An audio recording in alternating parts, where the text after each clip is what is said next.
everyone, my name is Lefebvre, and for those who do not know me, I host a podcast called Love and Lust. It's a sex and relationship podcast. I have been getting this question asked of me a lot about podcasting. How do you podcast? What is your advice on podcasts? So I want to come on here quickly and give you some tips, and then also tell you something that I wish that I knew before I started podcasting. Because when I started podcasting, it was May of 2020. It was the very last week of May 2020, and I uploaded 6 episodes at once, and I'll tell you why I did that.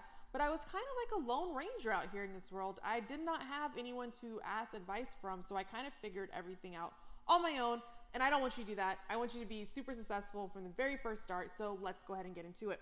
The very first thing when you start a podcast, what you really want to figure out is your topic. I know you may have a topic. It might be a broad range topic. It could be something about hibiscus bushes, or it could be about football. But you want it to be something a little specific. What is going to make your podcast different from another podcast from like ESPN or NPR or Garden, Network? So figure out that little thing that makes you and your podcast special. Is it the fact that you love pink hibiscus? Is it the fact that you love the NCAA? I'm just picking names right now. I don't know if I'm saying things that are actually accurate or not, but you need to figure it out. Once you figure that out, you want to pick your top three competitors, okay? You can look at them as your competitors, or you can look at them as your brother, sister company. It doesn't matter, but you want to pick those top 3 companies, and you want to study what they're doing, because they're really just giving you a free map of things that they have done, things that they're doing, and also maybe, just maybe, things that they're doing in the future, so you can kind of go ahead and start planning out your podcast, because all you have to do really is take what they have done and reinvent it. Basically, that's all you have to do. It's like the blueprint for you. So once you do that, you don't need to wait. Said, oh, okay, Anna, well, I'm just going to sit here. I'm going to wait a month and see what they're doing and not do anything. No. I want you to do something. This is what I want you to do. I want you to figure out the format for your show. You need to have a show format. The reason why is because people love to know what they are getting themselves into. We are a creature of habits. Think about how many times we park in the same parking spot at our house or at the grocery store. Think about how many times that we sit at the same spot on the dining room table. We like to know what we're doing. We like consistency. Think about your favorite TV shows. The format of them. They are the same length. They do the same thing in the beginning, they do the same thing in the middle, and they do the same thing at the end. So you need to pick the format for your show. So what I mean by that is it going to be a 30-minute show? Is it going to be a 45-minute show? Is it going to be an hour-long show, or is it going to be just you as a one-man or one-woman show? Is it going to have a host or a guest every week? Figure that out, because it's super important. And I'm going to go ahead and give you my biggest tip. My biggest tip already, all right, early in the episode. All right, the episode. I think I'm acting like I'm shooting my podcast. In this video. Consistency. Continuity and consistency. So, once you have decided this show, once you have decided the format, do not change it for at least 20 episodes. Don't change it. Do not change it, because if you change it you're too early, you don't know if it's going to work or not. That's a bad habit that people have, is when they see something not working for the first couple of times, they want to change it, but they haven't really tested it out. So we're going to go back to that, but we're not going to change it, okay? Not changing it, right? You're not going to change it for at least 20 episodes, right? Okay. So we have figured out our competition. We have figured out our niche topic. We have figured out the format. So now we have to figure out the equipment, because let me tell you something. Shooting the podcast, sitting here talking to you guys right now, is the easiest part. It's the editing, it's the equipment, it's the lighting, it's the setup, it's the scene, it's everything else that makes it a little more difficult. We haven't even talked about marketing. So you want to make sure you have studio equipment, okay? What I mean by that is that podcasting, the sound of a podcast actually has to be really, really, really clean. Like, it has to be like radio quality sounds. So you see me, I just took my earrings off. The reason why I took my earrings off is I know my mic is going to pick it up because it's hitting my hair. That was one of the things that I had to learn when I was podcasting. I can't wear jewelry. I like to talk with my hands, as you guys can see. I like to move. So I have to make sure that I know that anytime I'm podcasting, anytime I'm recording sound, the mics that you use when you're recording sound picks up everything. So now that you know that, you have to make sure that you have a sound safe room to record in.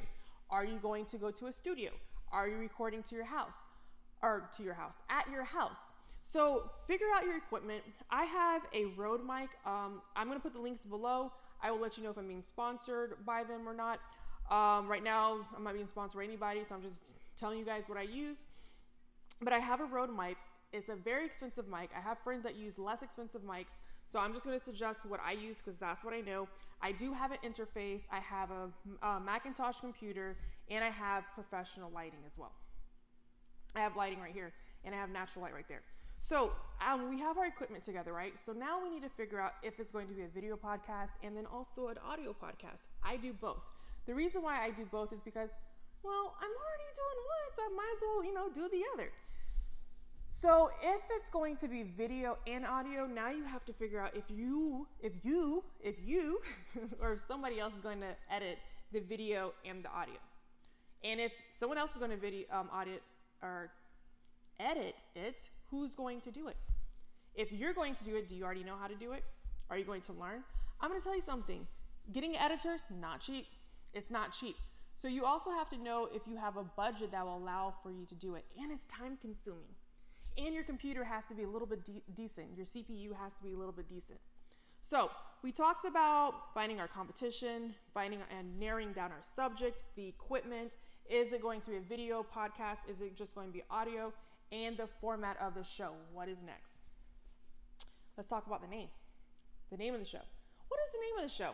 Does the name of the show make sense? Because it might be something that you absolutely love, but if you don't already have an audience for yourself and then maybe for the podcast, it's not going to get you clicks. It could be something that you just love so much and you have such an emotional attachment to.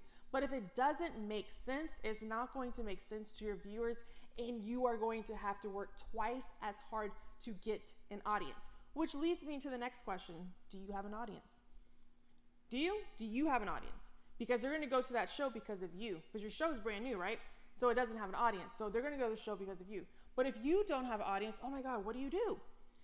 You have to make an audience. So now you have to decide, what kind of marketing are you going to do? Are you going to do guerrilla marketing? Are you going to, which means that you're going to go to people by yourself to people and ask them to listen? Or are you going to pay for ads? Where are you going to pay for ads? Are you going to go to Google? Are you going to Facebook? Are you going to go to Spotify, Twitter? There's a plethora of places to actually advertise, and there's different ways to do that, but make sure you follow and subscribe because I will definitely tell you how to do it. I do own a marketing firm. I've owned it for a very long time. I've been in marketing for 15 years, I think now. Whew. 14 or 15 years, so I can definitely help you out that way. If you have any questions about that, make sure you leave the comment below. Comment, don't DM me, because if you DM me, it's going to take me forever to get back to you. Comment below. Okay, back to the tips. Back to the podcasting tips. So we have our format. We have our name that makes sense. We have our competition, and we're watching our competition so we can see what they're doing, what's working, which show titles is working for them, which show subjects are working for them. We know how we're going to edit. We have our studio equipment. What is next? Consistency. Consistency. I cannot tell you how important this is. Okay, so I'm at 30-something episodes as of today. I have changed, and I probably have recorded my podcast in 4 different ways, or 4 different locations. Now, one of the locations I was on the road, so that would have had happened regardless of, me changing or not. But I wish I had stuck to the same format, to the same background, to the same location, because every time I would change locations, every time I would change the format, now it was like almost like starting all the way over. Because now my viewers were like, okay, well, what is this? What's going on? Then besides that, I'm changing the way that I'm editing. I'm changing the day that I finish packaging the podcast and everything like that. So my advice, my biggest advice, continuity, consistency, make sure you're at least your first 20 episodes, you do not change the format. Do not change it. If it doesn't work after your first 20, go ahead and reevaluate and change it, but don't change it. Every episode is not going to be a hit. Every episode is not going to be the favorite ones of your viewers. Or it could be. I hope it is. I wish you the best. I hope it is. But don't take one episode being not that great, because it honestly can come back around and be great. I've had episodes that were like, had the lowest numbers. Like they literally had maybe 7 views at one time. Come back around and have over 1,000 and something later on. Way over. And that's just on one platform. So you want to keep that in mind. You want to think about your marketing. You want to think about how you're getting the message out to your audience, because you can have the best message, the most important message, the message that can change everybody's life. But if you don't have an audience, if you're not getting the information out to your demographics, to your listeners, to your consumers, to your customers, then it's almost pointless. Okay, so you have all that done. Now you're like, okay, well, how do I make money off of podcasting? How do I do it? And some people might say, oh, I don't want to make money, but you know what? Instead of not making money, you can also make money for a foundation, for a charity, for something like that. So the way that I suggest that you do it is, first of all, getting your continuity, getting your show on the road, getting everything in your name, everything out there, and then creating your own products. Creating your own products.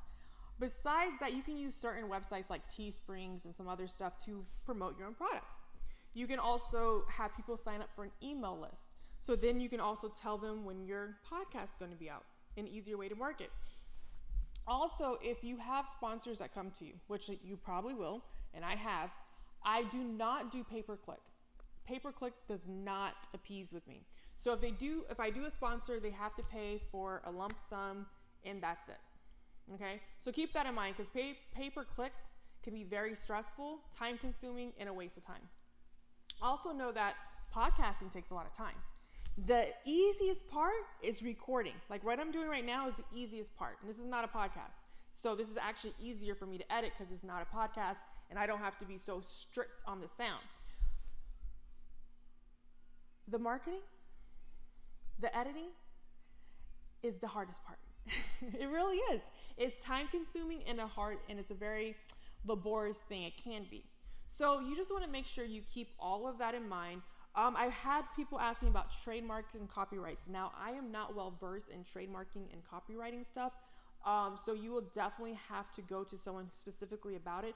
But if you have a great name for your podcast, if you have a great product, you might want to look into that. So keep that in mind too. But at the same time, when you pick your name for your podcast, you want to do your research and make sure no one else has that name. Because what can happen is that you do all this work for this podcast and this name, then the other podcasters from with that other name come around and they're like, oh, no. We've been doing this a year before you. There's proof in the pudding. And then you are required to change your name. Now, guess what? You're rebranding. You're a baby podcaster. Even if you're not a baby podcaster, that's a pain in the butt. So that's information that you really need to think about and evaluate before you start. Also, treat your podcast like a business. I can't tell you how many people that I have seen start a podcast, right? Then 2 weeks go by because they're stressed out or something's happening. They don't put out a podcast. They put out a podcast the third week.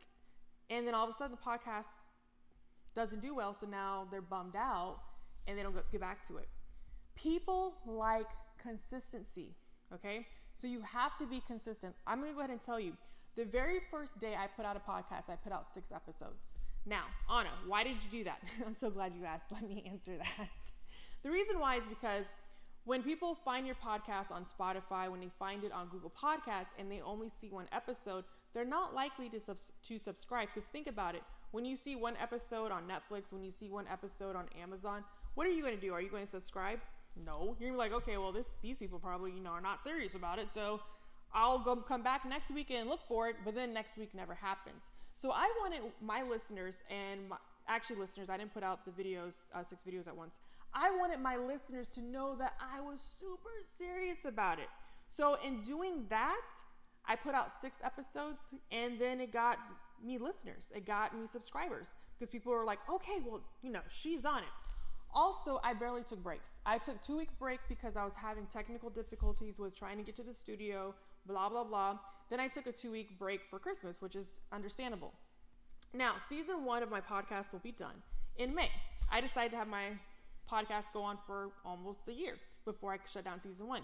Season 2 will be the next week. The reason why is because I'm trying to get my audience level up, and if I take a break for a break for 2 or 3 weeks, then I'm gonna have to work triple time to get my audience back. They'll be like, oh, I thought you took a summer break. No. Love and Less is still going strong. So those are my tips for you. Let me go ahead and think if I can try to reiterate and think if I can do it. This is how I am. I don't like to come up with like a huge list and something that's contrived. I like to tell you how as I'm thinking about it. You want to study your competition. You want to have a niche topic.